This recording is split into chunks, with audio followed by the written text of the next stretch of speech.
Sí, bendito sea el Señor. Vamos a meditar en la palabra del Señor en el primero de Samuel capítulo 18 para continuar con nuestra enseñanza. Y de esta manera vamos a ver el pacto de Jonatán y David. También vamos a hacer una breve oración y de esta manera nos ponemos en las manos del Espíritu de Dios. Padre, en el nombre de Jesús, te rogamos que a través de tu Espíritu Santo, Señor, traigas la revelación fresca que necesita nuestra alma, que esta semilla, Señor, caiga en tierra fértil y nosotros podamos darte gloria a través, mi Señor, de la manifestación de esta palabra viva en nosotros. En el nombre de Jesucristo, reprende todo lo que quiere estorbar, toda intención de carne, de sangre, todo pensamiento humano. En el nombre de Jesús quede sujeto en obediencia al poder de tu palabra. Nos sujetamos, Señor, a ella, porque sabemos que en ella está, mi Señor, el agradarte y de esta manera la bendición para nuestras vidas. En el potente nombre de Jesucristo, tu Hijo, te rogamos y suplicamos, tomes dominio en esta mañana, en el nombre de Jesús. Amén. Vamos a analizar este pasaje y voy a hacer un breve recordatorio para los que no pudieron estar en la enseñanza de la semana pasada. Tome su lugar. Y es que en el capítulo 17 vimos la historia muy conocida de la batalla entre David y Goliat. Y en ella vimos aspectos espirituales muy importantes, entre los que podemos resaltar en este momento la diferencia de lo que piensa David y lo que piensa Saúl. Por ejemplo, David ve como un enemigo a los filisteos. Sin embargo, Saúl ve como algo bueno, una posible alianza o un favor, haciendo quedar con vida al rey de los filisteos, tomando lo mejor y despreciando lo que es flaco, hablando de que todo era anatema, pero él separa, dice, lo mejor de la maldición para quedárselo. Sin embargo, para David el celo es que los filisteos son enemigos, y este es un tipo o una tipología de lo que muchas veces somos los cristianos. Hay cristianos que tienen el corazón conforme al corazón de Jehová, y hay cristianos que tienen el corazón entenebrecido por Satanás y piensan que a Dios lo pueden engañar, piensan que tomando algunas cosas de la vida cristiana y algunas otras de la maldición pueden agradar a Dios, y no es así. Al Señor hay que agradarle en completo. Y vamos a introducirnos al pacto de Jonatán y David, y dice el capítulo 18, versos del 1 al 5. Aconteció que cuando él hubo acabado de hablar con Saúl, el alma de Jonatán quedó ligada con la de David, y lo amó Jonatán como a sí mismo. Y Saúl le tomó aquel día y no le dejó volver a casa de su padre. E hicieron pacto Jonatán y David, porque él amaba como a sí mismo. Jonatán se quitó el manto que llevaba y se lo dio a David, y otras ropas suyas, hasta su espada, su arco y su talabarte. Y salía David a donde quiera que Saúl le enviaba, y se portaba prudentemente, y lo puso Saúl sobre gente de guerra, y era acepto a los ojos de todo el pueblo y a los ojos de los siervos de Saúl. Y en este corto trozo bíblico dice que después de haber ganado la batalla, tuvo una plática con Saúl, y en la expresión que tiene David hay una empatía con Jonatán. Quiere decir que la manera de pensar de ellos era similar. Y cuando Jonatán escucha la manera en la que se expresa David, él dice: ese es un buen compañero. Le amó, tuvo empatía, se sintió, ¿cómo se dice cuando identificados, ¿sí? Ay, conociste a alguien y de la nada comenzamos a tener una conversación muy buena. No, me cayó muy bien. Tuvieron una buena relación desde el principio con tan solo escuchar cómo se expresaba David. ¿Sabe por qué, hermano?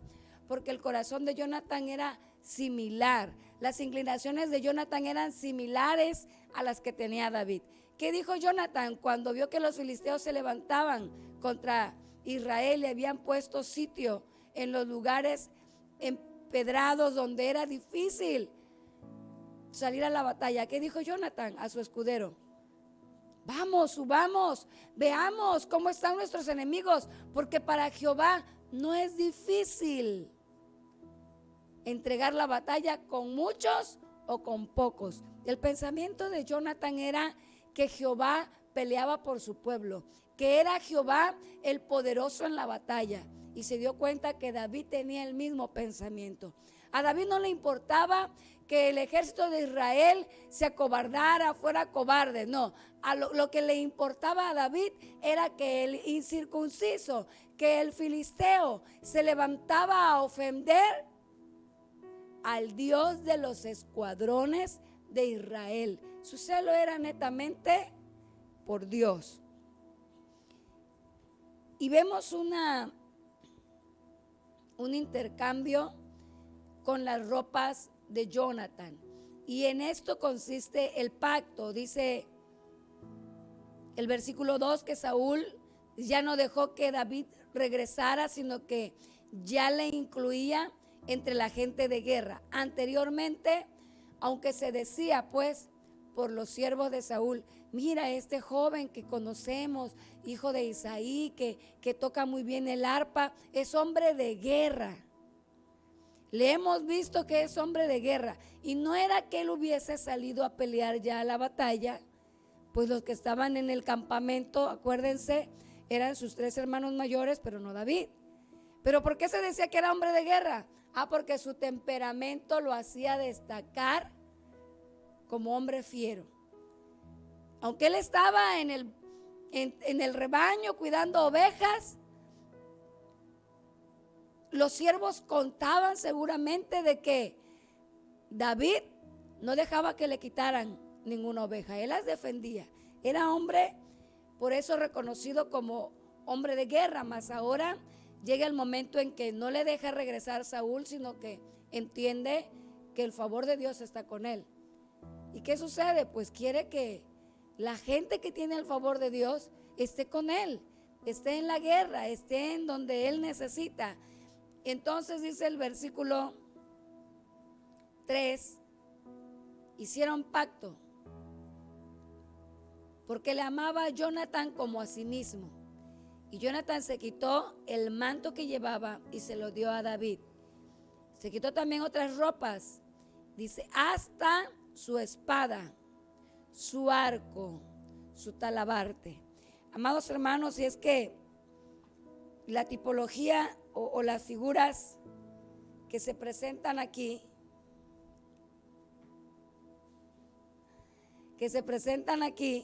son muy claras. Mire, dice la escritura que, según podemos ver a lo largo de los evangelios, la capa tenía un distintivo. Así como se mencionan mantos, el manto es un tipo de autoridad. Bartimeo traía una capa de la cual se despoja cuando Jesús le habla. Y es que esa capa, ese manto que Bartimeo traía, lo identificaba como ¿qué? Como que era el ciego que mendigaba. Y cuando se despoja de aquello, ahora llega a tener otro reconocimiento. Ahora no es el ciego, ahora es al que Jesús le dio vista. En este caso, cuando Jonathan se despoja de su capa, dice el versículo 4, para entregársela a David, cuando se quita su manto, está dando a entender a David, y a los que vean a David que ahora trae el manto de Jonathan, que para Jonathan David es un igual. Jonathan le está diciendo a David: amigo, tú para mí eres un igual. ¿Cómo ves a tus amigos? Cuando tú tienes a tu amigo cerca, cuando estás con él, ¿qué le ofreces? Lo llevas a casa y ¿cómo lo atiendes? Porque amas a tu amigo, a una amiga, ¿cómo le consideras? Para ti no hay diferencia, no hay que, sí es mi amiguita, pero, es que ella es X, dicen algunos, no ahora, el nuevo vocabulario. Pero no, cuando tú de verdad tienes un amigo, tú no ves cuál es su raza, cuál es su color. Para ti no hay diferencia en decir, sí, él es mi amigo y él también es mi amigo, pero a él sí le doy esto y a él no le doy. No, a tus amigos le tratas por igual. Esa es la verdadera amistad, lo que nos está enseñando la palabra. Cuando Jonathan conoce a David, Jonathan no sabe que sobre David se ha derramado el cuerno de la autoridad, que Jehová lo ha escogido. No, esto está en secreto. ¿Quién lo sabe, hermano Armando? ¿Quiénes estaban presentes? Samuel. Cuando dice la escritura que le llamó adentro, quiere decir que ni sus hermanos se enteraron de lo que había pasado en lo secreto, lo que había hecho Samuel con David. La unción se había mantenido solamente entre Jehová, Samuel y David. Pero Jonathan se siente bien al estar en la compañía de David. Sabe que es un hombre que confía en Dios, a quien la mano de Dios le entrega a sus enemigos. Así es que Jonathan le entrega su manto, ese manto de autoridad, ese manto que los hace estar en un mismo estatus, en un mismo nivel. Pero también dice que le entrega su espada. ¿Cuántos tenían espada en Israel, hermano? Según vimos las enseñanzas anteriores, el pueblo ni espadas tenía, porque los filisteos tenían el dominio. Y aún para darle filo al arado, a las herramientas con las que se cultivaba, había que irle a pagar a los filisteos para que le dieran filo. Pero dice que cuando fueron a la primera batalla, los que cargaban espada eran Jonathan y Saúl. Los que tenían armadura eran Jonathan y Saúl. Por eso es que Saúl se despoja de su armadura para ponérsela a David y que vaya a pelear con Goliat, porque no había otro de la talla de David que le diera armadura. No había. El dominio del hierro estaba en los filisteos para que no se pudiera levantar Israel contra ellos. Sin embargo, siempre demostró Jehová que la guerra, que la victoria no se gana con espada, no se gana con caballos, sino que siempre se ha ganado para el pueblo de Dios con el Espíritu Santo de Dios. Y ahora Jonathan le dice: te entrego mi espada. Y hay dos referencias grandes o dos enseñanzas muy importantes aquí. Número uno, él quiere que su amigo pueda defenderse, tenga armas con que defenderse. Para mí, hermano, esto me ilustra muchísimo y ahora ha entrado en mi corazón. Yo quiero que mis amigos tengan con qué defenderse, que mis amigos sepan usar la espada. ¿Cómo pueden entrenar si no tienen el instrumento? ¿No? Yo quiero que mi hijo aprenda a tocar el teclado. ¿Qué necesito, hermano? Hijo, aprende, escucha, fíjate cómo lo hacen. Solo que sea una eminencia, ¿no? Mi hijo, ¿cómo le llaman? Un niño prodigio. Lo vio y de repente a donde quiera que llegue y sobresaliente. Pero no, ¿qué necesito? Proveerle del instrumento para que él pueda practicar de verdad y lo ejecute. Mi hijo quiere tocar la batería. Le voy a poner unas ollas. ¿Funcionará? Fíjese, hermano, que la batería también se afina, ¿no? No es nada más el tambor, porque sí, cada tambor suena diferente. Por eso es que cada tambor tiene distinta medida. Uno es más delgado, otro es más gordo, uno es más largo, otro es más angosto. Las distancias hacen su resonancia, pero además tiene varios tornillos alrededor el tambor, y se los van apretando según quieren que suene, ¿no? Para darle la acústica que desean. No es nada más darle cualquier cosa para que rebote, porque entonces se hace un ruido, un escándalo, no hay armonía. Y cuando quieres que aprenda a tocar la batería, ¿te imaginas? Necesitas proveerle. David era un hombre de guerra, pero no sabía usar ni el escudo, ni la lanza, ni el que usaba una onda. Noten que en un principio David se defiende no con lo que le manda el hombre, porque Saúl le dijo, bueno, ten mi armadura, que le quedaba grande, enorme, pesaba quizás tanto que no podía, dice el muchacho, caminar, y dijo, no, yo con esto no puedo. Pero ya Dios le había capacitado con algo. Y vimos la semana pasada, amados hermanos, que a veces nosotros queremos servir con aquello que ni conocemos. No, yo voy a ser pastor, hermana. No, sí, yo puedo. Yo siento que puedo. Total, ¿qué hacen? Mandar a la gente ponerse corbata, no estar presente nada más en las sillas de honor. Yo lo puedo hacer. Dar una enseñanza. ¿Qué? Tan difíciles, tan buenas que están las de internet. Cuando no sabes ni usar, porque para poder expresar la palabra, hermano, no es nada más bajar algo de internet. ¿Sabe qué se necesita realmente para poder discernir la palabra? Presencia de Dios. Porque sin la guianza del Espíritu Santo, la letra te mata. Y nos encontramos con gente que no sabe ni discernir, ni interpretar, pero que se cree que puede porque lo ve como si nada. David fue sabio, hermano. David no dijo, sí, ya tengo la espada del rey, tengo el escudo, tengo el armamento, ahora sí va a haber ese gigante. No, él dijo, yo con esto no puedo andar, yo no sé usar esto.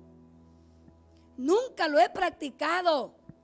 Voy a usar aquello con lo que Dios me ha enseñado a vencer a mis enemigos. Fue por las 5 piedras, tomó su honda, llevó su caña que usaba con el ganado, con las ovejas de su padre, y con eso fue, y Jehová le entregó la victoria. ¿Qué vimos la semana pasada? Que es importante servir a Dios con lo que Él nos va capacitando. Pero no nos vamos a quedar en ese nivel. David no se quedó en ese nivel. Ahora realmente tiene un compañero, un amigo que le está proviendo de la espada para que la pueda practicar, para que ahora tenga algo con que defenderse, no a distancia, porque con la honda se defendía a distancia. Se apresuró a la línea de batalla, pero él no tuvo un pleito cuerpo a cuerpo con el gigante, ¿o sí? ¿No? Se apresuró a la línea de batalla para poner la piedra, para lanzarla y ensartarla, incrustarla en el único espacio que estaba sin cubrir en la frente del filisteo. Y una vez que le hubo derribado, se acercó para tomar la espada y cortarle la cabeza. Ahora sí podía adiestrarse en el uso de la espada. ¿Qué entiendo yo aquí, hermano? Mire, yo, número 1, quisiera ser como Jonathan, que siente esa empatía por aquellos que tienen el deseo en su corazón de que la gloria de Dios se manifieste en sus vidas. ¿Para qué? ¿Para ser exaltados? No. Jonathan jamás quiso tomar el derecho de la victoria. Le dijo claramente a su escudero: ¿sabes qué? Jehová no necesita de multitudes para ganar. Él puede tomar victoria con muchos o con pocos. Nosotros tenemos que tener eso en el corazón. Queremos que la presencia del Señor se mueva en nosotros, pero no para vanagloria, no para gloria nuestra, sino para que el nombre de Dios sea glorificado. Como hizo David: el Dios de los ejércitos de Israel te entregará hoy en mi mano. ¿Quién entregaba la victoria? Jehová. ¿Para quién la gloria? Para Jehová. Y la palabra dice claramente que cuando nosotros entregamos la gloria a Jehová, le damos su lugar a Dios, va a ser Dios el que se va a encargar de exaltarnos cuando sea el tiempo. No cuando tu corazón está ensoberbecido y puede hacer que la soberbia te derribe, porque antes de la caída, hermano, siempre va a estar presente la soberbia. ¿Y nosotros qué queremos? Que se manifieste la gloria de Dios en nuestra vida para que nosotros seamos derribados, para que caigamos de la gracia de Dios. No, queremos que la gloria de Dios se manifieste en nosotros para que Él siempre sea exaltado y nosotros podamos permanecer agradables a los ojos de Dios. ¿No le gustaría que sus amigos sepan usar la espada? Porque eso también significa que en el momento en que yo necesito, mis amigos van a tener palabra para mí. Mis amigos también van a saber cómo defender en el momento de la batalla. Y cuando yo veo esto, hermano, se llena mi corazón y me hace ver cómo la mano de Dios, cómo la presencia de Dios está guiándome, porque yo he estado orando en este tiempo y he estado pidiéndole al Señor: Señor, haz algo con nosotros, con nuestra necesidad. Estoy hablando de mi persona y de mis amigos, por quienes yo estoy orando. Señor, haz algo con nosotros. Y veo que el Señor está en el asunto. El Señor quiere hacer algo con nosotros, iglesia. El Señor quiere hacer algo con nosotros y quiere que nosotros sepamos blandear espada. Quizás no la teníamos. Nuestro enemigo nos había dejado sin armamento, pero ahora nuestro buen amigo Jesús nos está entregando la espada que vamos a saber usar para vencer en corto a nuestro enemigo. Porque muchas veces cuando está a distancia te sientes como que todavía puedes hacer algo. Corro, busco con qué, aviento. Pero cuando está cerca el enemigo, ¿qué haces? Cuando ya mucha gente se cohíbe cuando un animal ya está muy cerca de ellos, ¿sí o no? Y las reacciones de pavor, de que no se saben ni mover. Hay animales que son capturados o matados se vuelven presa a causa del pavor que sienten. Hay un animalito muy largo que por lo general lo usan de mascota, se me fue el nombre, es como una especie de roedor pero largo. No, este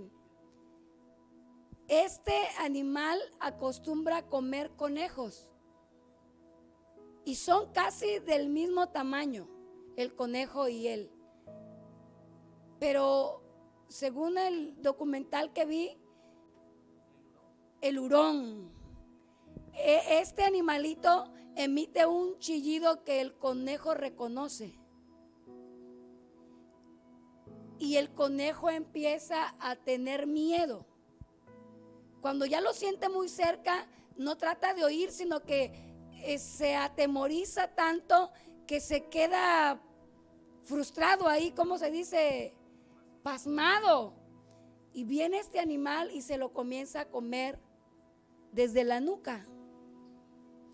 Y cuando yo vi ese dije, ¡ay, qué horrible animal!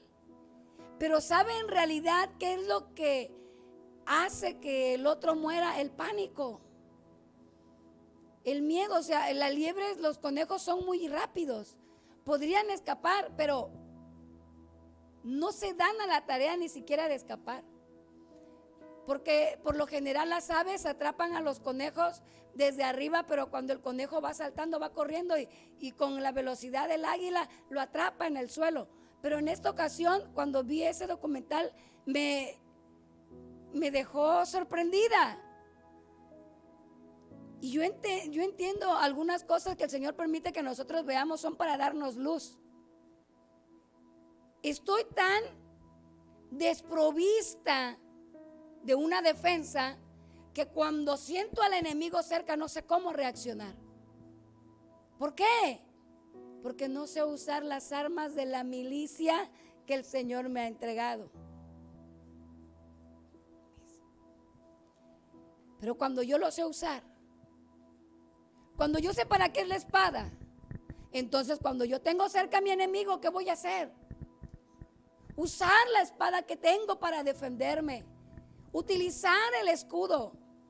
Voy a moverme con facilidad. Y es que David al principio no sabía hacerlo, hermano, pero después vamos a ver cómo se convierte en un hombre de guerra que pelea con espada, que va al frente del batallón. No es el rey que manda nada más a pelear, no, es un rey que se mete en la batalla.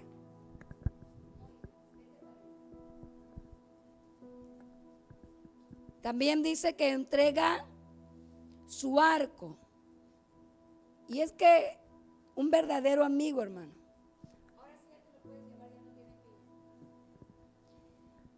Un verdadero amigo es aquel del que tú no tienes que cuidarte ni cuando lo tienes cerca, ni cuando lo tienes lejos.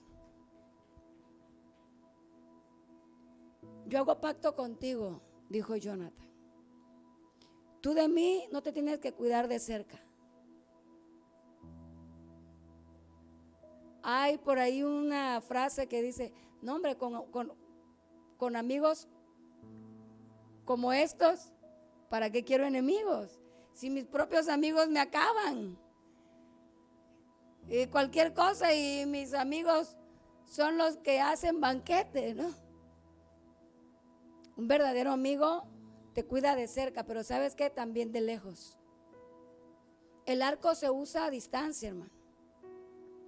El arco es un arma para atacar a tu enemigo de lejos.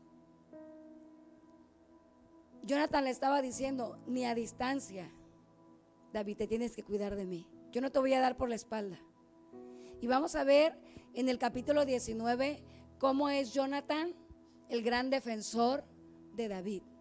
El que conoce el plan de Satanás, el plan del enemigo, que lo tiene cerquita en casa, pero él es el que manda el aviso. A una distancia tú vas a contar conmigo. Ojalá, hermano, nosotros podamos ser esos amigos. Que nuestro corazón pueda ligarse con nuestros hermanos en la fe. Porque no solamente usted y yo necesitamos de Dios. ¿Sabía usted eso? Muy poca gente entiende que otros también tienen necesidad. Por eso hay muy pocos intercesores. ¿Sabe por qué las líneas de intercesores no se llenan? Porque la mayor parte de la iglesia está preocupada por su necesidad, su problema, su necesidad, su enfermedad, su familia, su trabajo, su negocio, su conocimiento, su prosperidad espiritual, sin entender que uno solo prospere.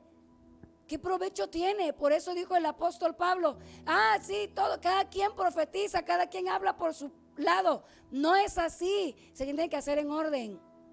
Si tú hablas en lenguas y es para ti, hazlo en sosiego. Pero si alguien profetiza, dijo, que sea para la edificación ¿de qué? De toda la iglesia. Hermanos, necesitamos edificarnos todos. Ojalá pudiéramos tener la empatía que tuvo en el corazón Jonathan. No solamente yo, también mi amigo, también mi hermano, también el pueblo sea edificado. También ellos puedan crecer. Pudiéramos sentir esa amistad, ese amor que el Señor hizo que sellase los corazones de Jonathan y de David, que quedaron ligados, unidos, quiere decir. Porque por lo general nos preocupamos solo por lo de nosotros. Y dijo Samuel al principio de cuando comenzamos este libro de Samuel, cuando el pueblo pecaba al pedir rey, y él se sintió mal en su corazón porque sabía que despreciaban a Jehová, pero él analizó y dijo: nunca haga yo este pecado de dejar de interceder por este pueblo. ¿Sabes, iglesia? Es un pecado no interceder por los hermanos. Es un pecado delante de Dios que solamente nos preocupemos por nosotros y querramos prosperar nosotros cuando necesitamos prosperar como iglesia. Somos uno solo, somos un cuerpo. Jonathan dijo: David, tú y yo somos uno, estamos ligados. Su alma quedó ligada, dice, aún entregó su talabarte y salía David a donde quiera que Saúl enviaba y se portaba prudentemente. Analice que David sabe que la unción está sobre él, pero también sabe que Dios tiene a un ungido y que es Dios quien va a mover al ungido. ¿Ve la importancia de tener el corazón conforme al corazón de Jehová? No es que Dios me dio la palabra, quítense quien sea, yo lo quito porque yo traigo. No, es Dios. Y dijo el profeta Daniel: Él pone reyes y Él quita reyes. Todo tiene un tiempo, amados. No confundamos. Fíjese, Saúl es el rey pedido por el pueblo. Y el pueblo pidió y pidió y pidió. Ay, pero Dios se lo concedió. Sí, porque el corazón del pueblo era malo, pero la petición del pueblo los llevó a desgracia. David es el rey establecido por Dios. Es el hombre con el corazón conforme al corazón de Jehová.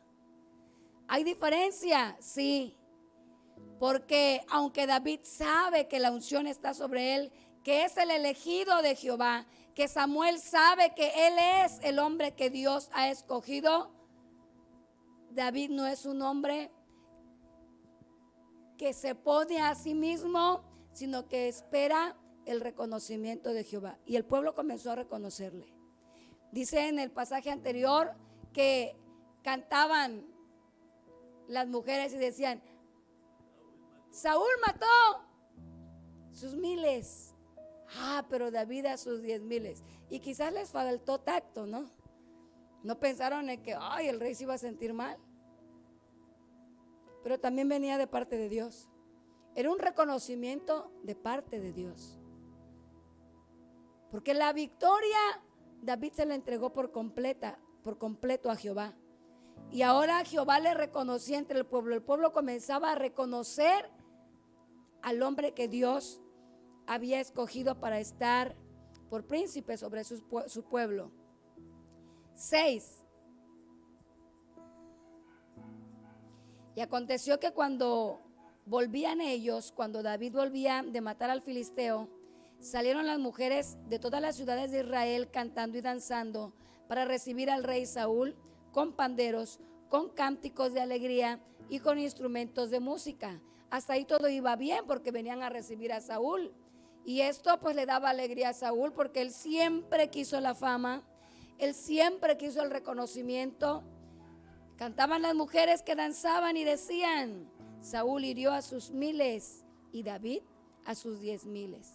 Y se enojó Saúl en gran manera y le desagradó este dicho y dijo: a David dieron 10,000 y a mí 1,000. No le falta más que el reino. Claro, él no sabía que el reino ya lo tenía también, porque ya se lo había entregado Jehová. Cuando él se prende del manto de Samuel y el manto se desgarra, se vuelve a Samuel para decirle: así como se desgarró el manto, se ha desgarrado el reino de Israel de ti y no volverá. Saúl ahora sabe que la gracia de Dios, que el Espíritu de Dios no está con él. Por eso es mayor su celo. Note, mire, el tipo del cristiano que está encubierto, porque acuérdese que Saúl no quiso ser descubierto ante el pueblo. ¿Qué dijo, hermano? ¿Qué le dijo a Samuel? Hónrame ante los ancianos. No digas nada, Samuel, por favor. Vamos a dejarlo entre tú y yo, que Jehová me ha quitado el reino. Hónrame, vuelve conmigo para hacer sacrificio, que no se den cuenta.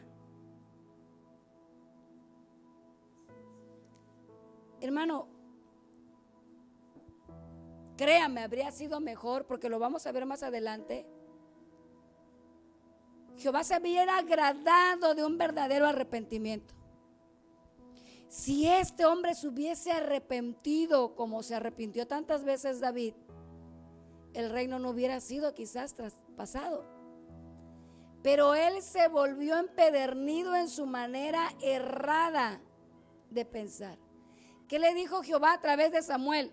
Es que Saúl, la rebelión es como un pecado de hechicería, como pecado de idolatría. Y la obstinación que tiene es todavía peor. La obstinación, hermano, es algo de lo que tenemos que cuidarnos como pueblo de Dios, como siervos de Dios. Obstinado, metido. La palabra obstinación significa empedernido en lo errado, en el error, en lo equivocado. Está mal, él sabía que estaba mal. Saúl sabía que había pecado. Saúl sabía que había desobedecido. Pero no importa, desobedecí, pero hónrame.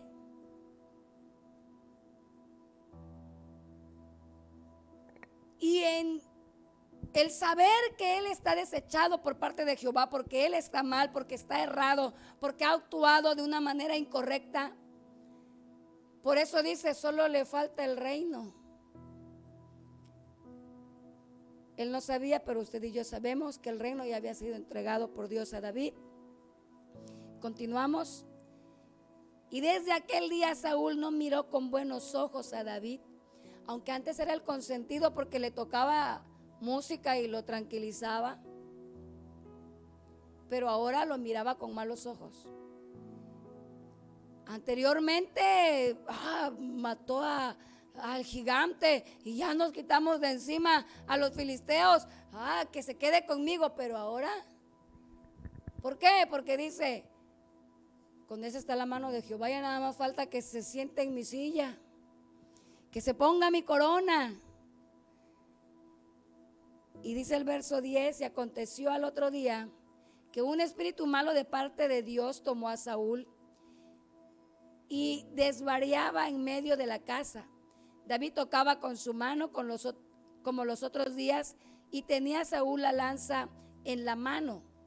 Y arrojó Saúl la lanza diciendo, enclavaré a David a la pared.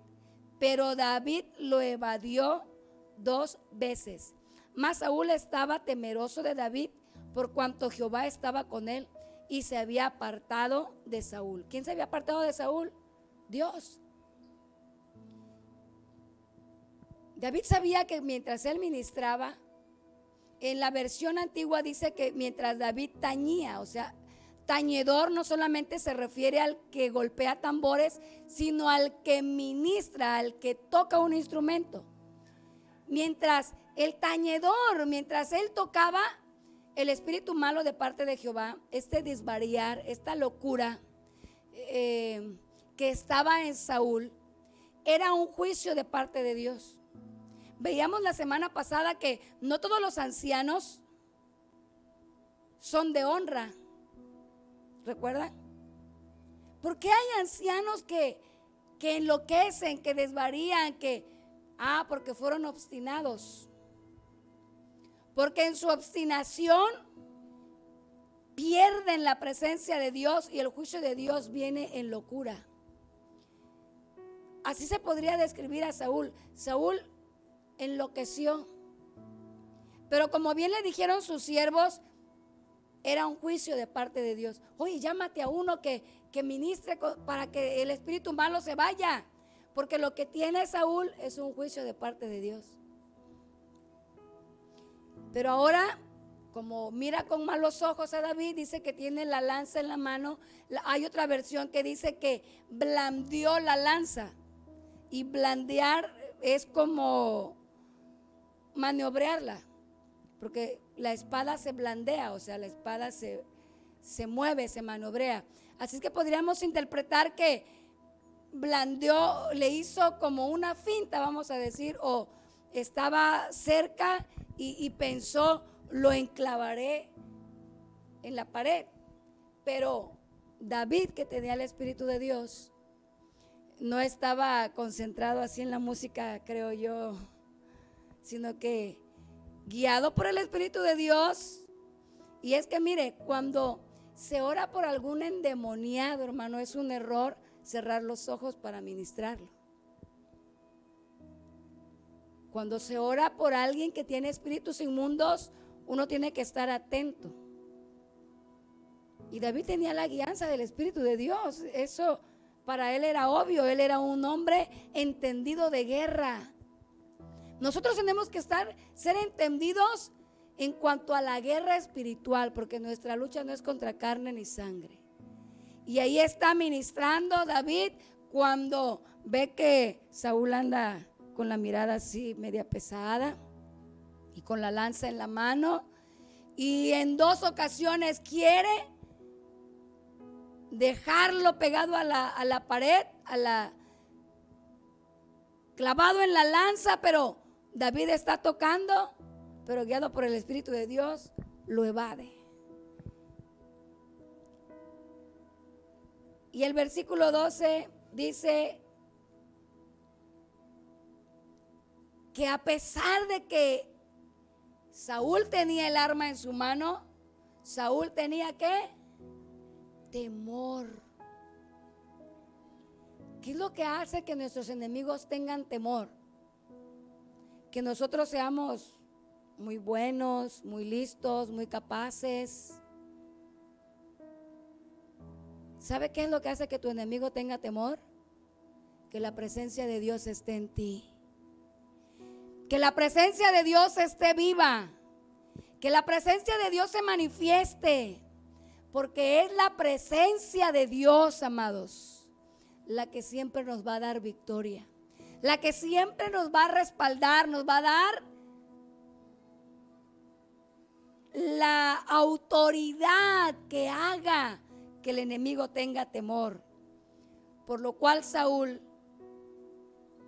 lo alejó de sí y le hizo jefe de 1000, y salía y entraba delante del pueblo. Y David se conducía prudentemente en todos sus asuntos, y Jehová estaba con él. No lo puedo matar, quizás pensó Saúl, pero tal vez sí me pueda matar. Tiene la presencia de Dios con él. Y yo no tengo nada. Lo voy a sacar a la guerra, que esté lejitos, sin saber que donde quiera que seamos puestos, hermano. Dice un canto, aún en el pantano Dios hace prosperar a la rosa de Sarón. Aún donde sea que seas puesto. ¿Qué es lo importante? ¿Que te pongan en un buen lugar o que vayas con la presencia de Jehová? Por eso dijo Moisés, si tú no vas conmigo, yo no iré. Dijo Barak, ¿sabes qué, Débora? Yo no me siento muy confiada de la presencia que yo tengo, pero si tú vienes conmigo, yo voy. Y dijo Débora, vamos. La presencia de Jehová está con nosotros, vamos. Claro, no será tuya la victoria. Amados, necesitamos presencia de Dios. Es tan importante para la iglesia, para cada uno de los que servimos a Dios, tener presencia de Dios. Porque sin la presencia de Dios no somos nada, no vamos a ningún lado, no haremos nada. Y digo no vamos porque es la presencia de Dios, es la presencia del Espíritu Santo la que nos va a llevar al cielo. Pero sin presencia de Dios no iremos a ningún lado. Y vamos a culminar esta enseñanza. Dijo Saúl a David: he aquí, yo te daré, perdón. Se conducía prudentemente, el versículo 14. Y viendo Saúl que se portaba tan prudente, tenía temor de él, mas todo Israel y Judá amaba a David, porque él salía y entraba delante de ellos. Entonces dijo Saúl a David: he aquí, yo te daré a Merab, mi hija mayor, por mujer, con tal que me seas hombre valiente y pelees las batallas de Jehová. Mas Saúl decía: no será mi mano contra él, sino que será contra él la mano de los filisteos. Pero David respondió a Saúl: ¿quién soy yo? ¿O qué es mi vida? ¿O la familia de mi padre en Israel para que yo sea yerno del rey? Y llegando el tiempo en que Merab, hija de Saúl, había de dar a David, fue dada por mujer a Adriel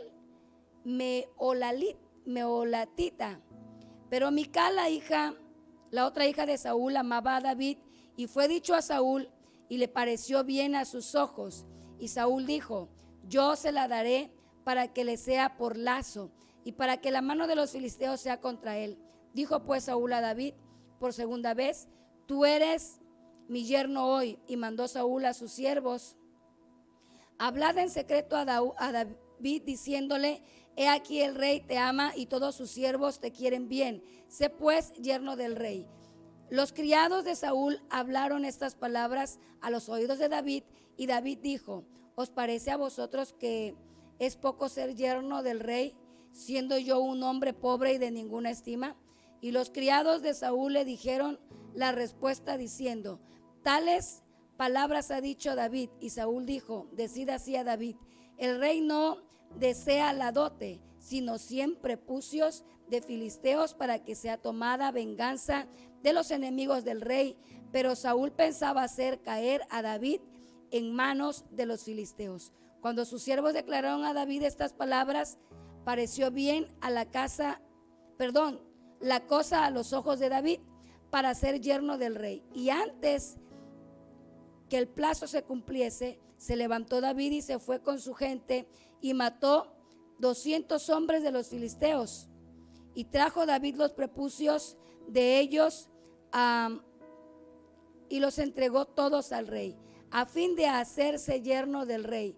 Y Saúl le dijo a su hija Mical, le dio a su hija Mical por mujer. Pero Saúl, viendo y considerando que Jehová estaba con David y que su hija Mical lo amaba, tuvo más temor de David, y fue Saúl enemigo de David todos los días. Y salieron a campaña los príncipes de los filisteos, y cada vez que salían, David tenía más éxito que todos los siervos de Saúl, por lo cual se hizo de mucha estima su nombre. Resulta en este pasaje, vamos a verlo lo más rápido posible, que ya David tenía derecho de ser rey, yerno del rey, porque la hija mayor ya se le había ofrecido cuando venció al filisteo. Mas ahora vemos que se le fue entregada a Adriel. Pero dice que la otra hija del rey amaba a David. Y yo quiero tomar esta enseñanza muy brevemente. ¿Qué es lo que mueve a David a tomarla por esposa? Porque al principio él no lleva interés por cuestión de su posición, ¿cierto? Más adelante vamos a ver que sí había un recelo en el corazón de David de que se le hubiese quitado a la que a sus ojos ya era la destinada para ser su esposa. David no amaba a Mical, en pocas palabras. Era Mical la que amaba a David. Por eso le pareció bien al rey: bueno, ella lo quiere, ella lo ama. Y en esto hay una breve enseñanza para todos los jóvenes que puedan escuchar esta enseñanza. Así como el pueblo pidió porque quería un rey, y pidió, y pidió, y pidió, y pidió. ¿Y cómo le fue al pueblo? Porque a fuerza quería recibir lo que él pedía. Le dice Samuel: pero es que Jehová es su rey. Sí, pero nosotros queremos otro rey. Uno que veamos, uno que esté entre nosotros. Muchas veces te obstinas en pedir, porque ella lo amaba, ella le quería. Muchas veces no basta que tú quieras nada más, que solamente tú ames. En el hogar se necesita que los dos amen. Porque es difícil con amor lograr que camine el hogar, ¿sí o no? Ahora imagínate, si solo uno ama.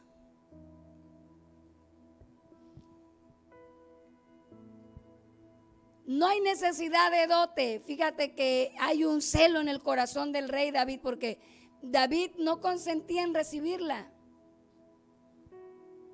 Pero lo que el rey quería era ligarlo. ¿De qué manera? Mira, que si quiere hacerlo, que tenga un celo, porque Jehová está con él. Él tiene celo de Jehová. No quiero dote. No hay de que aquí no estaba la costumbre que dicen algunos, no, que la novia pague todo. No, aquí era el novio el que tenía que dar una dote. Eso es bíblico, eso está enseñado. Es el sacerdote, es la cabeza que tiene que ver. No quiere dote el rey David, pero tiene un celo. Quiere venganza sobre los filisteos incircuncisos, quiere los prepucios. Y eso fue lo que movió a David, fíjese, para traer al rey. Y Mical, dice, le amaba. Tengan cuidado, jóvenes, tengan cuidado de no obstinarse, que porque tú quieres. Vean la enseñanza en la palabra y vean también cómo muchos matrimonios fracasan en pensar, no importa, aunque sea un tiempo, pero que yo pueda tenerle. No es así. A Dios no le agrada. Y Mical más adelante es desechada. No solamente porque David no la quiera, sino que es desechada de parte de Jehová para que ni siquiera pueda tener un hijo, que era lo que en aquel entonces le daba cierto renombre a una mujer. Aunque cierto, los tiempos han cambiado y ante los ojos de Dios, aún la estéril, dice, es reconocida cuando se somete a Dios. Por eso les hago remarco esto. Lo que necesitamos, hermano, muchas veces no son hijos, no es un marido, no son armas, no son reconocimientos. Lo que la iglesia necesita es presencia de Dios. Lo que la juventud necesita es presencia de Dios. Lo que los varones necesitan, los líderes necesitamos, es presencia de Dios. Y la mano de Jehová iba con David, estaba con David. Amados hermanos, lo que hizo que el pastorcito de ovejas se fuese perfilando a donde Dios le iba a colocar fue el corazón con temor de Dios. ¿Qué es un corazón conforme al corazón de Jehová? Es un corazón que de verdad se arrepiente. Es un corazón que se humilla. No es un corazón que busca reconocimiento, tener ojos altivos, porque Jehová aborrece los ojos altivos. Las frentes levantadas, o sea, el orgullo, eso Jehová lo desprecia. Resiste la soberbia, pero se inclina ante los humildes. ¿Qué quiere decir eso? Que el humilde se humilla y Jehová le quiere ver de cerca. Entonces Jehová se inclina para ver a los humildes. ¿Qué necesitamos usted y yo?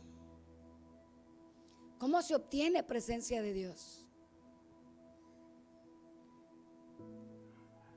Porque algunos piensan que, oh, yo tengo presencia de Dios, y que todo el mundo sepa que yo tengo presencia de Dios, y se paran, ¿no? Hasta con el pecho afuera, que les vean la Biblia. Y yo no digo que esté mal que portemos nuestra Biblia de la manera correcta, porque la Biblia no es para traer debajo de la axila, hermano. La Biblia hay que agarrarla bien. Pero tener presencia de Dios no es ensoberbecerse ni levantar el pecho, y ahora se parecen hasta Pancho Pantera, ¿no? Porque hasta se les ve más grande el pectoral. La hermana hasta parece que flota porque tiene presencia de Dios. No, no, hermano. Para tener presencia de Dios hay que humillarse. Hay que ser humildes. Hay que reconocer de dónde, dijo David. Vamos a ver el caminar de David ahora. Y yo que he estado leyendo digo, y tenía la presencia de Dios y estaba ungido, No, y el cuerno se derramó sobre él, pero qué difícil lo que pasó David. Él sabía, hermana, que él era el rey ya. Pero Saúl lo quería matar. Su mujer lo llegó a aborrecer. Porque como la mujer no lo pudo tener como ella quería, tampoco quería que estuviera con nadie más, no quería que lo gloriaran las demás mujeres, y lo llegó a aborrecer. Pero también Jehová la aborreció a ella. Y lo seguían sus enemigos, y hasta se tuvo que andar babeando como loco para que no lo matasen. Y tenía la unción. Sí, porque tener la presencia de Dios es saber que Él peleará por ti. Y cuando tú sabes que alguien va a pelear por ti es porque vas a tener problemas y luchas y enemigos. Pero no dejó de tener un corazón humilde. No dejó de reconocer, no importa donde yo esté, no importa si estoy en el trono, no importa si estoy en una cueva, alma mía, acuérdate de dónde te sacó Jehová. Alma, alaba a Jehová. Cuando David se hablaba a sí mismo en su soledad, en el campo, en la cueva, en donde tuviese que andar, en el desierto, él se hablaba y siempre decía, alaba, oh alma mía, Jehová. Porque como el siervo brama por las corrientes de las aguas, así siempre va a clamar el alma mía por su presencia. Jamás David dejó de tener un corazón humilde. Qué equivocados estamos a veces, ¿verdad? Voy a dejar de tener el corazón humilde cuando caen las personas, porque yo tengo la presencia de Dios, porque yo ministro, porque yo. Mentira. Porque cuando eres tú, el juez divino dirá, apártate de mí. Pero si en tu nombre. Pero ahorita dices en mi nombre, pero allá decías, hermano, cuando yo fui y que, oh, la gloria de Dios, porque yo fui a predicar a tal lugar. Reconocer a Dios es aquí en la tierra y también cuando estemos ante el tribunal. Porque Él se movió, porque Él tocó a los enfermos y sanaron, tocó al pueblo y el corazón se movió y comenzó a redarguir nuestro espíritu. Eres tú, Señor, eres solamente tú, eres tú.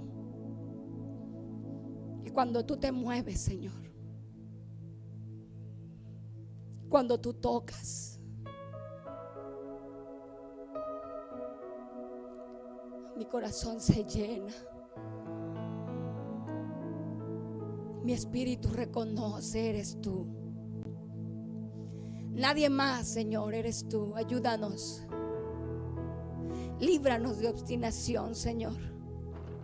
Líbranos, Señor, de soberbia, de la torpeza, Señor, que envolvió a Saúl, y ayúdanos. Danos un corazón conforme al tuyo. Como dijo el salmista, crea en mí, oh Dios, un espíritu, un corazón limpio, un espíritu recto, para que entonces yo pueda hablar tu palabra y los pecadores se conviertan. Dame de ti, Señor. Ayúdame a ser de un corazón manso y humilde, porque mi alma necesita descanso. Ayúdame a descansar siempre en ti. Ayúdame a poner los ojos fijos en el autor y consumador de mi fe, a no mirar a los hombres, a no buscar imitar a los reinos de la tierra, a no amistarme con lo que tú desprecias, con lo que tú desechas. Ayúdame a vivir con celo de Jehová en mi corazón, con temor tuyo en mi alma, en mi ser, que mi espíritu tenga temor de Jehová.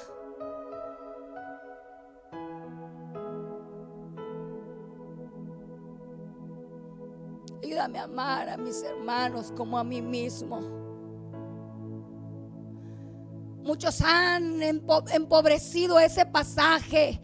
Muchos han desviado la enseñanza en decir que fue la apertura para la homosexualidad, pero se equivocan, porque la interpretación de la palabra es clara. Le amó como a sí mismo.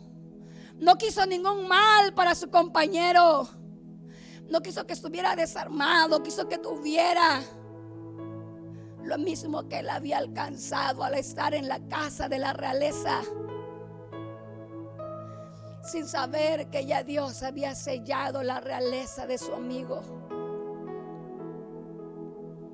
Ayúdame a amar, Señor, a mis hermanos con ese mismo amor, a mis compañeras,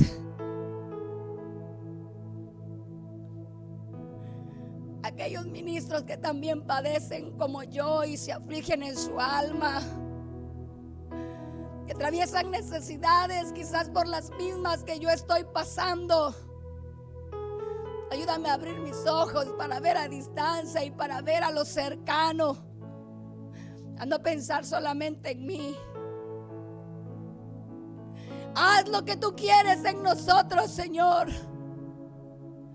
Cumple tu propósito en este tiempo en la iglesia, porque vienes por una sola. No vienes por distintas, no vienes por varias. Vienes por una sola, ataviada para ti. En tus manos estamos, Señor. Que esta palabra no caiga en saco roto, en tierra infértil, no en pedregales, sino que caiga en tierra fértil, Señor, y que lleve mucho fruto para gloria de tu nombre. En el nombre de Jesucristo, por el poder de tu Espíritu Santo, Señor. Gracias. Que el Señor les bendiga, hermanos. Recuerden que Cristo viene pronto. Maranata.